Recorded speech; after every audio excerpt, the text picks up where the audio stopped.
Visakha steel plant పునరుద్ధరణకు కేంద్రం సహకరించకపోగా అంతర్గతంగా ప్లాంట్ను దెబ్బతీసే పనులు చేస్తోందా? ఉక్కు శాఖ మంత్రి వచ్చి వెళ్లిన తర్వాత ఉత్పత్తి మరింత తగ్గిపోయిందా? అంతా సవ్యంగానే ఉంటే మరోసారి ప్రత్యక్ష పోరాటానికి స్టీల్ ప్లాంట్ పరిరక్షణ పోరాట కమిటీ ఎందుకు సిద్ధమైంది?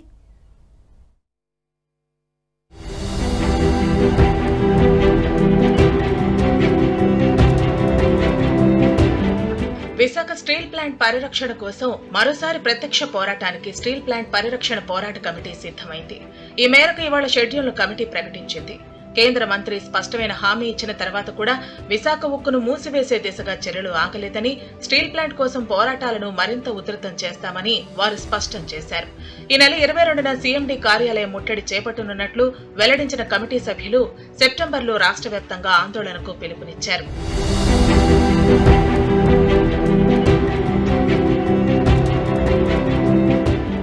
ఆర్థిక నష్టాలను కారణంగా చూపించి దశలవారీగా నిర్వీర్యం చేసి స్టీల్ ప్లాంట్ ను మూసివేయాలనే కుట్ర జరుగుతోందని కమిటీ సభ్యులు ఆగ్రహం వ్యక్తం చేశారు.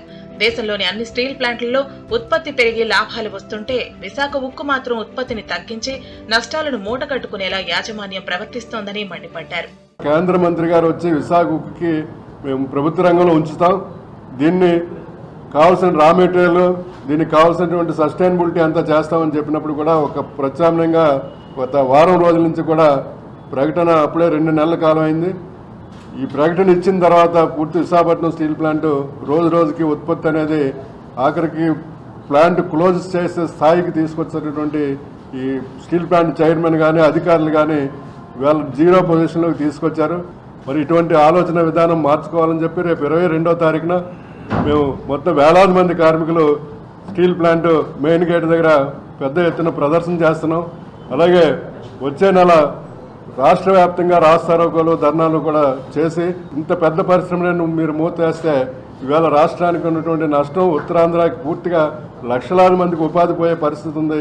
విశాఖ స్టీల్ ప్లాంట్ ను ప్రైవేటీకరణ చేయబోమని కేంద్ర ప్రభుత్వ పెద్దలు చెబుతున్నారే తప్ప ఎలాంటి సాయం చేస్తారనే విషయం వెల్లడించడం లేదు. కేంద్ర ఉక్కు శాఖ మంత్రి కుమారస్వామి ఈ ప్లాంట్ ను సందర్శించి 20 రోజులు కావస్తోంది. ఇప్పటి వరకు ఎటువంటి కదలిక లేదు. ప్రస్తుతం స్టీల్ ప్లాంట్ ఉత్పత్తికి అవసరమైన ముడి పదార్థాలకు తీవ్రమైన కొరత ఏర్పడింది. ఉక్కు శాఖ మంత్రి వచ్చి వెళ్లిన తర్వాత ఉత్పత్తి మరింత తగ్గిపోయింది. కేంద్ర ప్రభుత్వ సంస్థ అయిన ఎన్ఎండీసీ ఐరన్ ఓర్ ను తగినంత సరఫరా చేయకుండా ప్రైవేట్ కంపెనీలకు విక్రయిస్తోంది. మంత్రి కనీసం ఆ మాత్రం మాట సాయం కూడా చేయలేకపోయారనే విమర్శలు వస్తున్నాయి.